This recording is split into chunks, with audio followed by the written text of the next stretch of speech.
Welcome to my podcast on Middle East politics. This is Dr. Michael Buffano. This is going to be my 25th lecture in this series. Make sure to check out some of those other lectures if you want to understand this particular lecture in a more comprehensive way. In today's lecture, we're going to talk about the emergence of the Muslim Brotherhood and Sunni political Islamism in the 20th century. So let's get to it. Let me share my screen with all of you.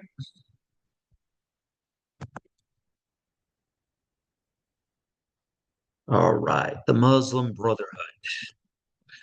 I'm sure that most of you watching this lecture at least have heard something about the Muslim Brotherhood at some point in the past, but there might be a lot of things that surprise you about this movement. It's an incredibly diverse Islamist movement that's existed since 1928, and it's engaged in a great variety of different types of political behaviors, ranging from peaceful social movement behavior, such as engaging in charity, engaging in proselytization, and at times as well, also engaging in more aggressive political behavior, ranging from protests to even outright rebellion. So, we're going to talk a lot about the nature of the Brotherhood, its origins, and how it's evolved across time and space. And in particular, as well, because this is a political science course, we're going to talk about the theories behind why this movement grew in popularity from the 1970s to the 2000s. So we're going to talk a lot about this. And so finally, we're also going to talk about why the Brotherhood chooses different types of strategies and social movement tactics in different contexts, right? So we're going to try to understand the strategic decision-making process of its leadership. So first, we do have to review a little bit. Now, I do have a prior lecture where I talk about the emergence of Islamism in the Middle East in the late 19th century. Now, Islamism and Islamists are not the same as Islam or Muslims. Now, a Muslim is someone who believes in the Islamic faith, right? So a Muslim, practices the five pillars of Islam. They believe in one God. They believe that Muhammad is the last prophet of God. They pray 5 times a day. They make the pilgrimage to Mecca at least once in their life if they could afford it. They fast during the holy month of Ramadan, and so on and so forth, right? So that's what a Muslim is. Now, in contrast, an Islamist is someone who believes in the mixing of religion and politics. Now, Muslims can be secular. They can believe in the separation of church and state. Many Muslims are. But there are also many Muslims out there that believe that politics should be intermixed with Islam. They believe that Sharia law, the practices associated with Sharia, should be intertwined with the political system. And in some cases, they might even believe that religious clerics should rule over the Islamic community, or that the entire Islamic community should be ruled by what is called a caliph, right? The successor to the Prophet Muhammad.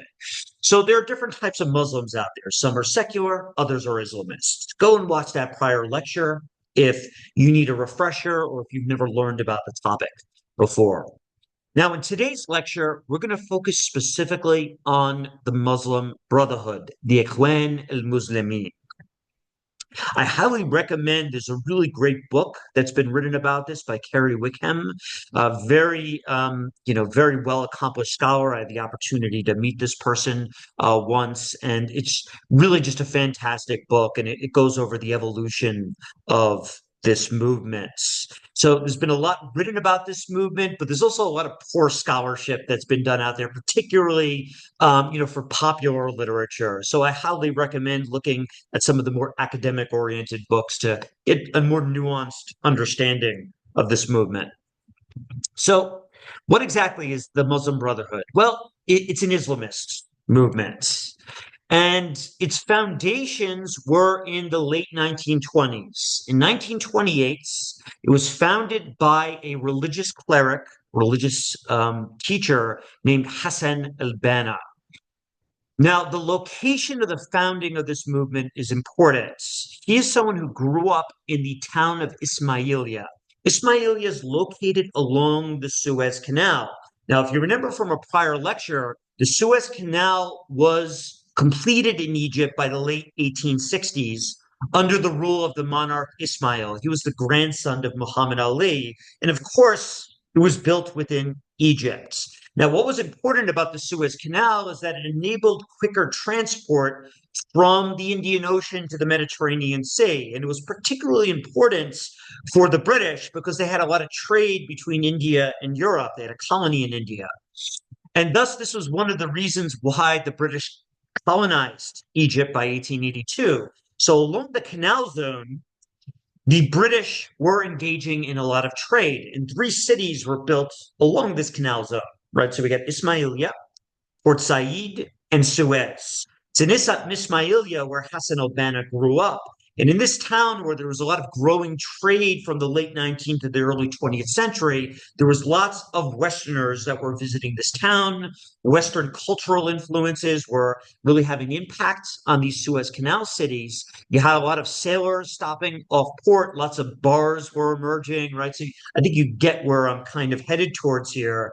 Egypt was being influenced by a lot of Western influences during this era, some of which were liberal and capitalist in nature, some of which were communist in nature by the early 20th century. And so this religious preacher, Hassan al-Banna, saw great changes to society in Egypt during his lifetime. And he realized that these new influences were having an effect on the youth, right? So many young people were starting to move away from the Islamic faith. They were starting to be attracted to these new cultures, to new styles of music, new styles of dancing.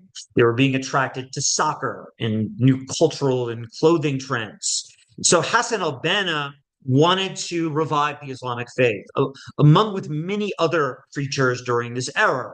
And so thus he forms in 1928 this organization called the Muslim Brotherhood.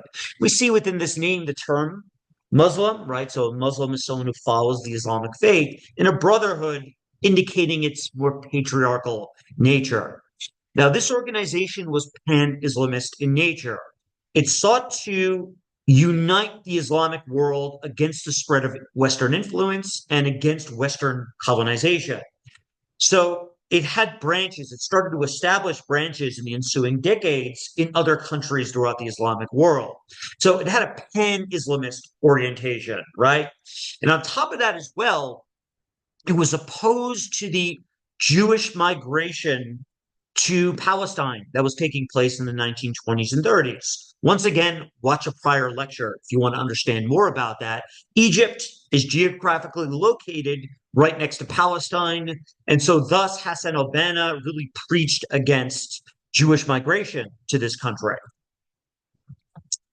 Now, on top of that as well, this movement was very much against the ideologies that were starting to spread from Europe to the Middle East. They were against secular liberalism, the Brotherhood members, right? So they were in favor of church and state being intermixed. So they were against secularism. They were also as well against Arab nationalism. So Arab nationalism was this trend that was emerging in the 20s and 30s that was preaching the unity of the Arab world, not based on Islam, but based on principles of socialism. Okay. And so they had a lot of affinities for the communist bloc. They had a lot of affinities for secularism, Arab nationalists. So they were opposed to this movement. Once again, I have a prior lecture on this topic. Watch it if you want to learn more about Arab nationalism. Now, on top of that as well, they were opposed more generally to both the capitalist West and the communist East during the course of the Cold War. So they were in favor of a really reaffirming traditional Islamic values throughout the region. Now, who did the Muslim Brotherhood consist of? Well, it was a coalition of Sunni Muslims. Some of these individuals were more moderate. Some of them influenced by more moderate Sufi trends throughout the region. Others were more extremist, fundamentalist Salafists, with influences coming from places like Saudi Arabia, such as Wahhabism.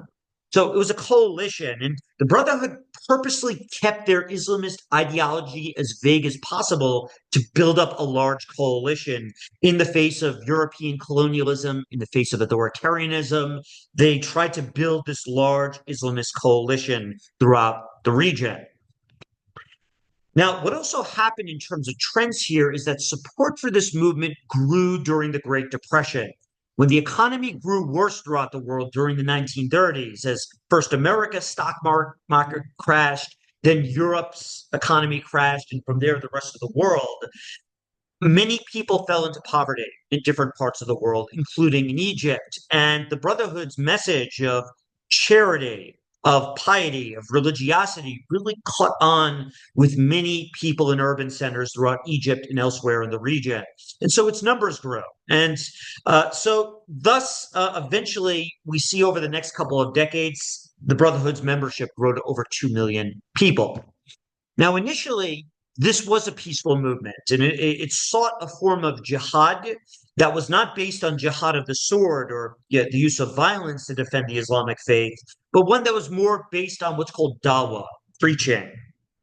So they would go to mosques and preach, they would preach in schools, they would try to proselytize to the masses, right? Urging people to return to the five pillars, to return to the teachings of the Prophet Muhammad and the Quran. And this was a movement as well that emphasized zakat, charity, another pillar of Islam, right? So social welfare, establishing charity networks, giving out food to the poor and clothing.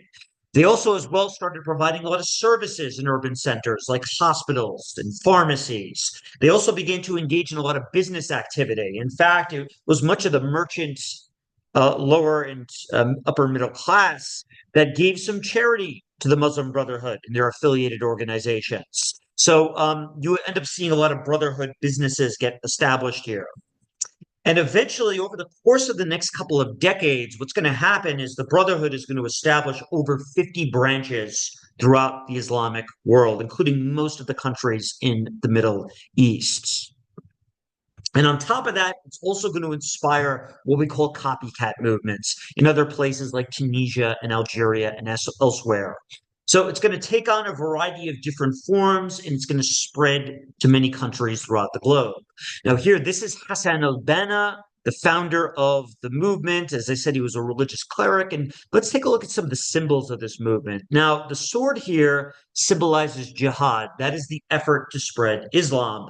And of course, while jihad might emphasize the use of violence, it also as well emphasizes the use of other tactics such as preaching and charity, for example.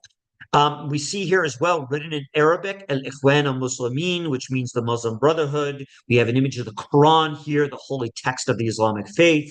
And just to just demonstrate some of the slogans of this movement, we see here the Quran is our constitution. This indicates it's an Islamist movement.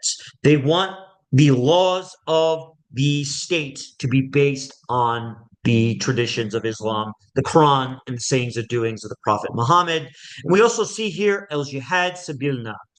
Jihad is our way, it's our path. Okay, so we are seeking to defend Islam from these encroaching influences and to spread Islam to other places across the world. And they got busy with this. So during this time period, we begin to see in the 30s and 40s new chapters of the Brotherhood get established in different parts of the Middle East. Now, in some countries today, the Brotherhood is banned, but they survive underground. In other places, they operate out in the open and they engage in a lot of proselytization. Now, what's going to happen to the Brotherhood throughout the course of the 30s and 40s is they are going to be politicized. They are going to start to move away from purely these more peaceful tactics to more aggressive political tactics and eventually even violence. The days of the Depression in World War II are going to create a lot of socioeconomic and political problems in the Middle East and in their colonizers, the British and French, right, who were involved in that war.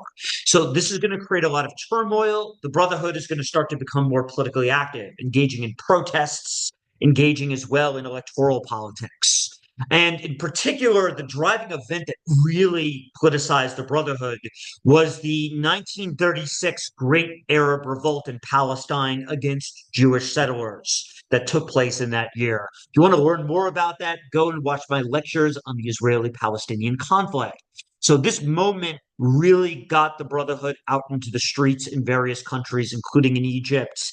And they started to pressure the British and French mandates, those propped up monarchies in places like Iraq in places like Egypt to do something about what was happening in Palestine. They also, as well, wanted those states to begin imposing more conservative religious reforms. So they began to protest against Western backed monarchies. And when they saw that these regimes were not doing enough for Palestine, this really inflamed a lot of anger towards these Western backed political systems. And so they started to participate more in elections, running candidates for office. They also, as well, began to form underground militias, which they called the secret apparatus. They began to train young men to become warriors, to fight. In fact, some of these individuals were involved in assassination attempts. For example, not only against these Western backed monarchs, but Western targets themselves. So, Westerners living in these countries. Some of them also began to target Arab nationalists and liberals living within the country. So we begin to see more street violence. And in fact, they began to send fighters to Palestine starting in 1949. This is when they began to establish branches in Palestine, Jordan, Syria, Lebanon, and Iraq. So all those kind of countries neighboring Israel. Now, what's going to happen is the Brotherhood starts to grow more aggressive. You're also going to start to see more crackdowns from these respective governments. And this is especially true of the single party Arab republics that emerged in the 50s and 60s. Now, we talked about these regimes in a prior lecture. I highly recommend going once again and watching that prior lecture. You remember from that prior lecture, in the 50s and 60s, there were a lot of military coups that overthrew these Western backed monarchies. And eventually, they're going to establish these single party states led by these socialist governments, these Arab nationalists that were secular in nature. For example, Gamal Abdel Nasser in Egypt in his Arab Socialist Union. It's one great example. The Bashar Assad regime in Syria and the Ba'ath Party in Iraq, led by Saddam Hussein. And what they're going to start to do is severely repress the Muslim Brotherhood. They're going to start to throw their members in prison. Many of them are going to be forced into exile or driven underground. And during this period, Arab nationalism really reaches its height. In fact, the most Palestinians supported the Palestinian Liberation Organization and Fatah.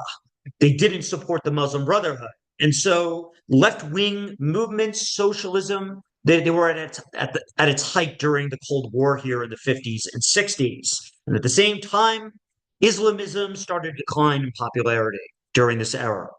And so, for example, Gamal Abdel Nasser banned the Muslim Brotherhood in 1954, throwing their members in prison. And so we can see here the Brotherhood's members, getting marched into prison. Gamal Abdel Nasser not only banned the Brotherhood, but banned all other opposition to the state. Only Arab nationalism was allowed. No other parties were allowed to compete in elections. So as a result, the Brotherhood gets suppressed for a time period. And this was the case in the 50s and 60s. So Islamism really is at a low ebb here. This is going to change, though, from the 1970s to the 2000s, where Islamism is going to make a very big comeback here.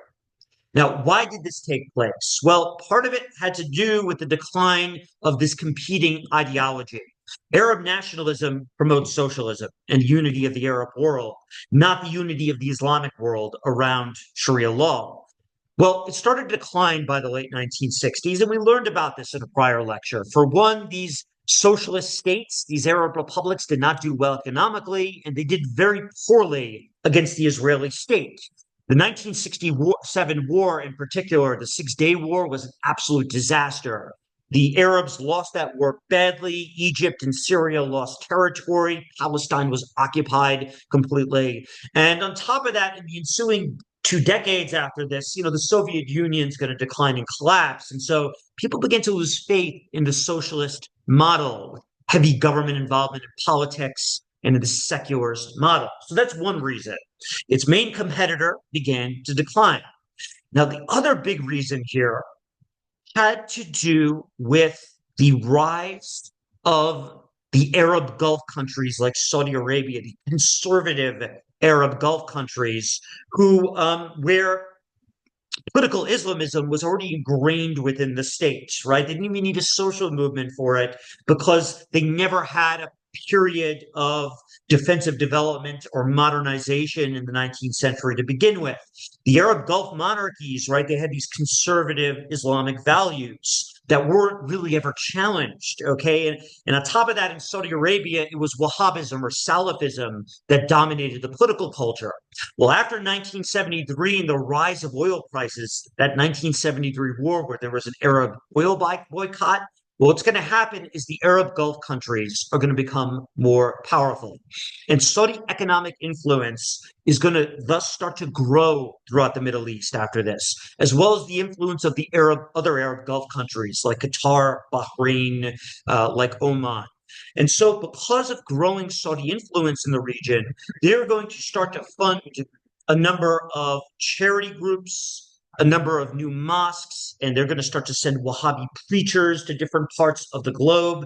And they're going to preach a very conservative form of Islam that's fundamentalist in nature. They're going to start to win over lots of converts to this more conservative form of the faith. And so what starts to happen is that within the Arab republics, conservative religious attitudes start to grow. You start to see more women wearing the hijab in the 70s and 80s. You start to see, a lot of guest workers from these Arab republics. They start to go to Saudi Arabia to earn a living, right? And when they come back to their countries, they start to bring Salafism back with them. So that's the second big factor, right? Because of the growth and power of the Arab Gulf, their ideology is going to spread to other parts of the world. And this is going to inspire more people to become Islamists. Now, the other third big factor that's going to lead to the spread of Islamism and the resurgence of the Brotherhood and other groups like them is the emergence of electoral authoritarianism in the Arab republics from the 1970s to the 2000s. Now, we talked about this in a prior lecture. Because of the failures of socialism, these Arab republics are going to start to have to turn to the United States and the West to get bailed out, to receive loans from the IMF. And they're also going to start to open up their political systems, and they're going to start to allow opposition to exist. Now, they're not going to allow that opposition to win elections, but they're going to let them participate in elections as an opposition. They're going to start to let them form non-governmental organizations and charity networks. They're going to start to loosen control over the states during this era. So we start to see Arab republic states grow weaker from the 1970s to the 2000s. And this gives us space, a growing space for Islamists to mobilize. So under Nasser in Egypt, they were put in prison. But by the 1970s, okay, they're going to start to be released from prison, and they're going to start to once again come out into the open, form charity networks. They're going to start engaging in dawah again and preaching their rhetoric. And this was done strategically. So we've learned from a previous lecture that it was Anwar Sadat in the 1970s that shifted Egypt from being a socialist country with close ties to the Soviet Union to the United States and the West, right? And so, of course, Egypt was in dire straits after the 1967 war and years of failure with socialist policies. So he begins to increase ties with America, and eventually he restructures the economy. He opens up to capitalism, and he also opened up the political system, allowing more opposition to the states. He didn't allow them to win elections, but he did allow the Islamists to start participating in politics. So strategically, Sadat starts to release Islamists in prison. Now, what he was also hoping as well, his policies, because they were so unpopular with the left, as he was cutting social welfare benefits, social welfare spending, he was hoping that by releasing Islamists from prison, that they could form a counterweight to the increasing left-wing opposition to his government. So he begins to allow the Brotherhood to set up charity networks and businesses. He was also hoping as well that the Brotherhood, by setting up charity networks with some funding coming from the Gulf, that they could make up for the social welfare cuts that were being made during this era. So to put a long story short, because the political systems were partially opening in these Arab republics, this gives more space for the Brotherhood to mobilize. And in fact, the Brotherhood even began to contest elections in Egypt as independents. They were never allowed to win the majority of seats during this era, but they did start getting involved in politics again. And so here, this is just an example of, the trends during this era. Saudi Arabian aid has a great effect on the Arab republics elsewhere in the Middle East. So, for example, in 2016, a little over 2% of Egypt's GDP, the total size of its economy, was dependent on Saudi aid. In Yemen, it was over 8%. In Jordan, over 8%. Palestine, over 14%. Well, this has a great influence as well on the politics of these countries because suddenly left-wing politics is going to start to decline as Soviet aid declines and as Saudi aid starts to increase. Well, you're going to start to see Islamist values start to overturn secular ones. Now, on top of that, the Saudis were giving a lot of humanitarian aid and economic aid, development aid. So a lot of people who were having their jobs cut in these Arab republics, some of them were falling into poverty. Suddenly, it's the Saudis bailing them out. It's the Brotherhood charity networks that are bailing them out. And this is going to create a lot of soft power. And on top of that, a lot of people are going to the Arab Gulf for work. And so, they're going to really, Salafist values are going to start to spread throughout these Arab republics. Now, Saudi Arabia as well, they did more than just engage in these kind of transnational networks of, charity and as well as foreign aid. They also established a new international organization to promote conservative Islamic values. And this organization is called the Organization of Islamic Cooperation. It was founded in Saudi Arabia in the coastal town of Jeddah in 1969, right before that oil boom is really about to take off. And today now it consists of 57 member states, 57 countries have joined it. And the Saudis and other Arab Gulf countries have used this organization as a way to spread their traditional religious values. They promote Sharia law and conservative religious norms, patriarchy. For example, they're very much anti-LGBTQ rights. So that is against lesbian, gay, bi, trans, and queer communities, questioning communities throughout the globe. And so anytime the UN, there's a discussion in the General Assembly about LGBTQ rights, this organization often forms a bloc that opposes LGBTQ rights throughout the region. Now, on top of that as well, they also have engaged in a lot of economic development programs throughout the region. This is part of what has helped a lot of electoral authoritarian regimes stay afloat despite their economic problems. And so these Arab Gulf countries, they've been investing in other Islamic countries. There's a variety of reasons they do this. It's not just to spread their values, but these Arab Gulf countries are worried one day that the oil revenue will one day run out. And so by investing in these other countries, you diversify your revenue stream. And so thus they've got a lot of money invested in other parts of the Arab world and beyond in other parts of the Islamic world as well. So these are the countries who are OCI members out there. And notice just about all of our Middle East countries, except for Israel here, is a member. And of course, in sub-Saharan Africa, as well as Southeast Asia, within Indonesia and Malaysia, they're also members of this organization. So notice here, most of these countries joined in the late 1960s and 70s, right? So big spread of Islamic values. And so the Brotherhood was able to use all of these factors to increase their influence in societies across the Middle East. This gave them more resources for preaching, establishing mosques, being able to fund preachers and educational institutions, engaging in dawah. And they were also able as well to establish new businesses, grow their economic influence. So in Egypt, a famous grocery chain known as Saudi began to open up and became very popular, especially since they were known for having relatively healthy food for good prices. This spread the Muslim Brotherhood's soft power throughout the region, creating hospitals, right? So the Brotherhood, by the way, didn't just try to co-opt poor people. I think this is a misconception with Islamist movements. They really focused so much of their efforts on co-opting the middle class in urban centers, building high quality hospitals as the quality of public services in the Arab republics was beginning to decline in the 70s and 80s. It's a way to win people over.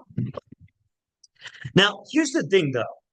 While the Brotherhood's influence was growing from the 70s to the 2000s, the strategies they used across time and place to spread their influence differed depending on the nature of the regimes in which they were ruled over.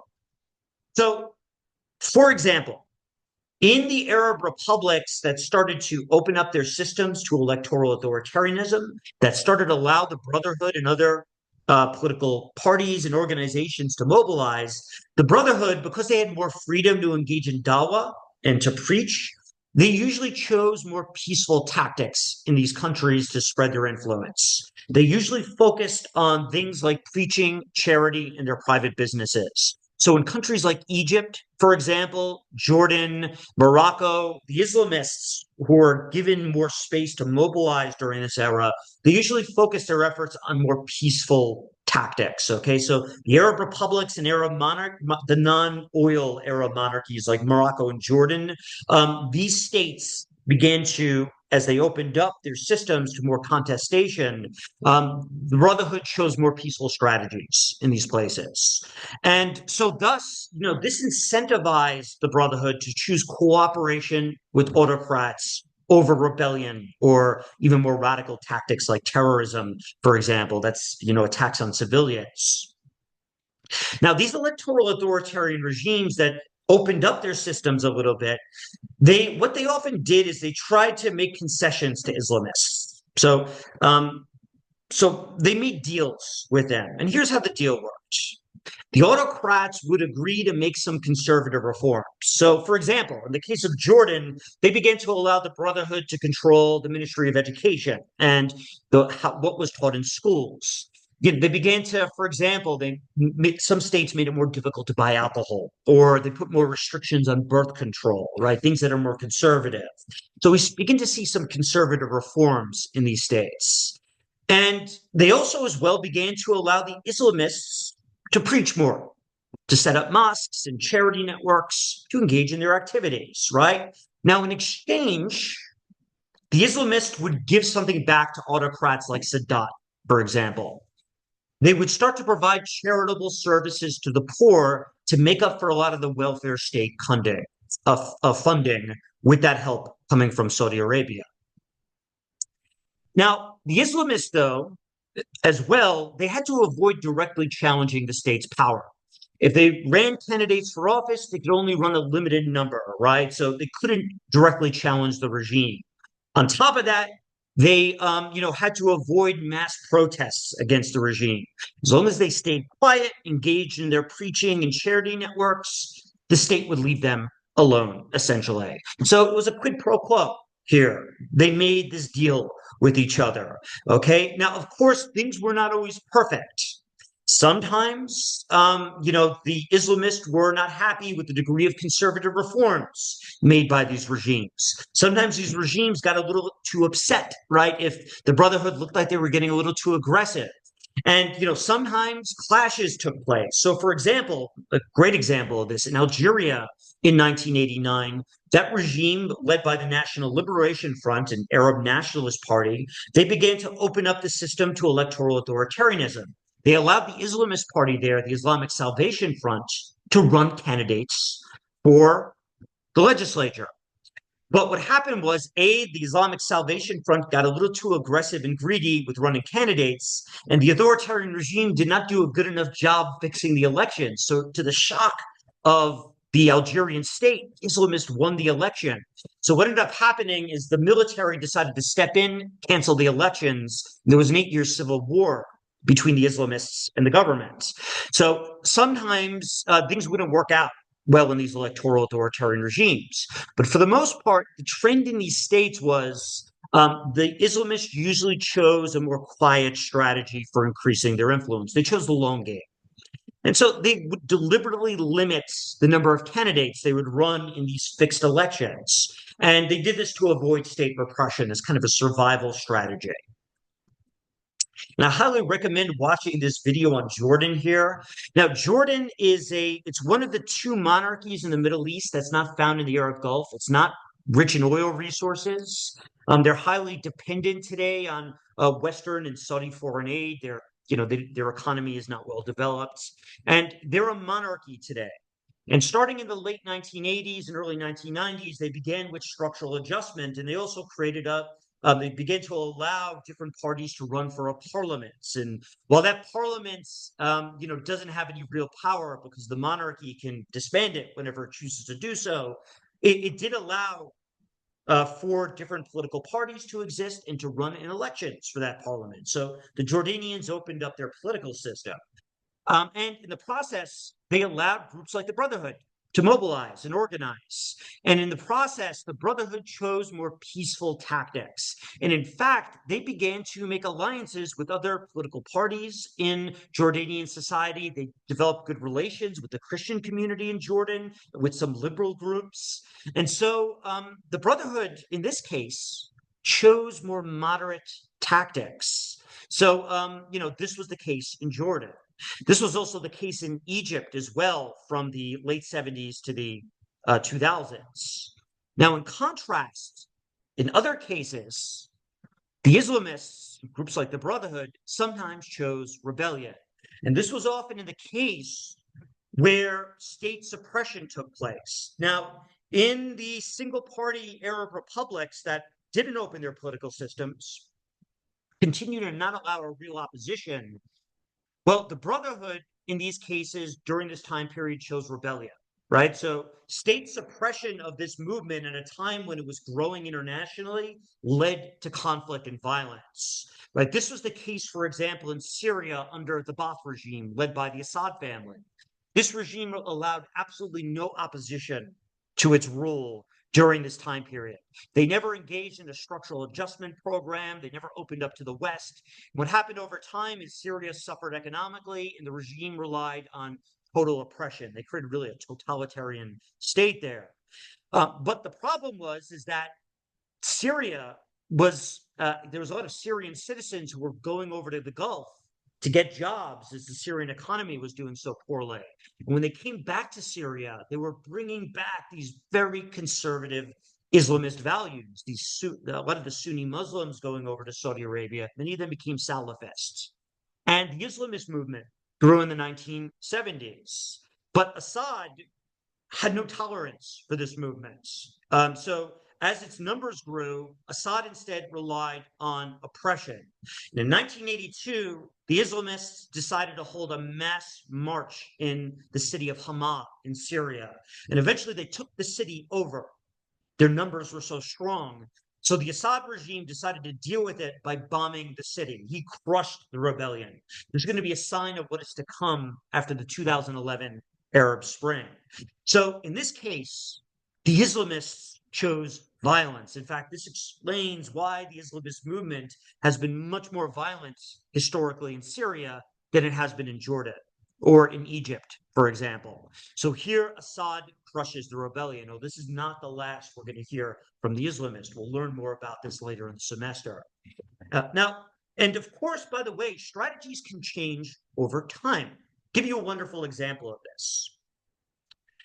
In 1948, after that first war with Israel, Israel gained its independence, and Egypt occupied the Gaza Strip, which is now part of Palestine, and Jordan occupied the West Bank. Well, eventually, of course, the Muslim Brotherhood is going to live under a state of Egyptian oppression. Okay. Now, after the 1967 war, eventually Islamists are going to start preaching in Palestine.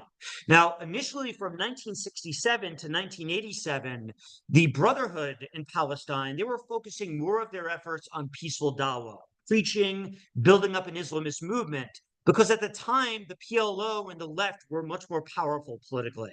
So the Brotherhood was choosing this more peaceful tactic in Palestine. However, things started to change in the 1980s. As Islamism grew more popular in Palestine, there were members of the Brotherhood that were pushing the group to take a more aggressive stance and to get more political. And eventually, things changed in 1987. In 1987, the Palestinians held this mass protest called the Intifada against the Israeli states. And the Brotherhood, fearing that they were going to lose influence over Palestinian society, they decided to get involved in the Intifada and mass protests. And they created a new political arm called Hamas, which we learned about in a prior lecture, right? The Harakat al-Muqawama Islamiyah, the movement for Islamic resistance. It was created by some of the Brotherhood members in order to engage in more aggressive political activity. And of course, they're going to shift from dawah to rebellion. They're going to start to use tactics like protests. They're going to start to engage in guerrilla warfare tactics as well as terrorism against Israeli authorities in response to the continued occupation and the building of settlements in the West Bank and the Gaza Strip. So in response to this growing Israeli occupation in the from the late 60s to the early 80s, the Brotherhood grew more aggressive and radical. And this is what eventually led to Hamas.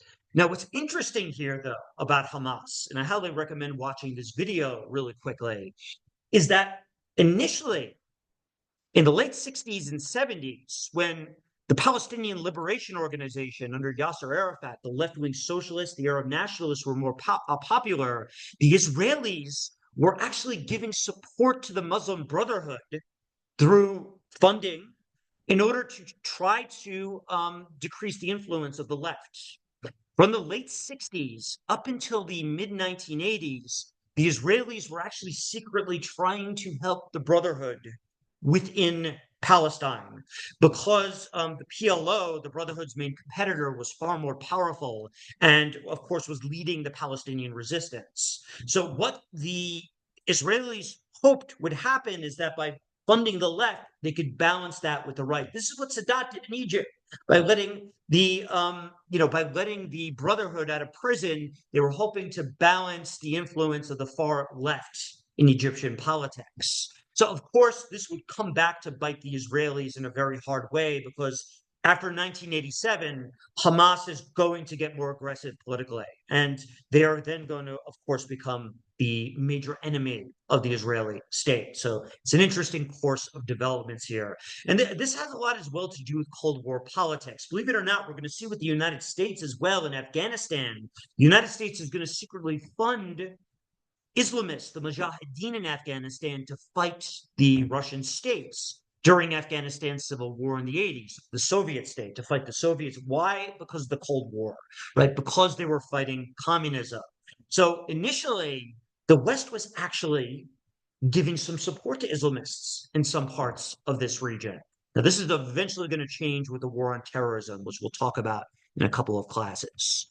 Okay, so, just one final thing I do want to show you guys is this. Let's see here. Where is it? Here it is. So, as a result of all this activity, we now have Islamist organizations all across the region. Now, as you can see, some of these organizations are just offshoots of the Muslim Brotherhood, but others are copycat movements. So, see where these Sunni groups are? So, many of them are offshoots of the Muslim Brotherhood.